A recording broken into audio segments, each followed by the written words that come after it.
ఈ లోకంలో ఎవరు నాకు సహాయం చేసినా సహాయం చేయకపోయినా, ఎవరు నన్ను బాగు చేసినా బాగు చేయకపోయినా, ఈ లోకంలో ఎవరు నన్ను ఆదుకోకపోయినా, ఈ లోకంలో నన్ను పడిపోయిన స్థితిలోంచి చేయి పెట్టి ఎవరిని లేకపోయినా, నాకు ఒక ఆయన ఉన్నాడు.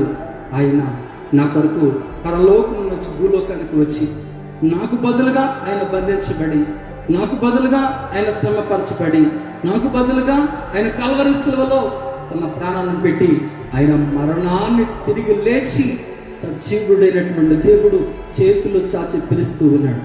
బంధకములలో పడి ఉండి నిరీక్షణ గలవారలారా, ఒకవేళ ఏ నిరీక్షణ లేకుండా ఒకవేళ బంధకాల్లో బంధించబడి ఉంటే, అయ్యా ఇది నాకు సాధ్యం కావట్లేదు, ఇది నా జీవితంలో నాకు అవకాశం లేదు అని ఎవరైనా నిరాశ నిస్పృహలో ఉండి నా యేసయ్యను ఆరాధిస్తూ ఉంటే, యేసయ్యను గణపరుస్తూ ఉంటే, యేసయ్య మాటలు ఈ రోజున వింటూ ఉంటే, వారితో ప్రభు అంటున్నాడు, మరలా మీ కోటను మరలా ప్రవేశించుడి, మీ కోటను మరలా ప్రవేశించుడి.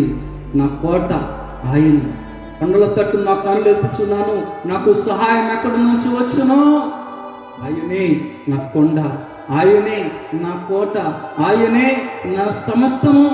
ఆయన మరలా మీ కోటను మరలా ప్రవేశించుడి, రెండింతల మేలు చేస్తానని నేడు నేను మీతో సెలవిచ్చుచున్నాను.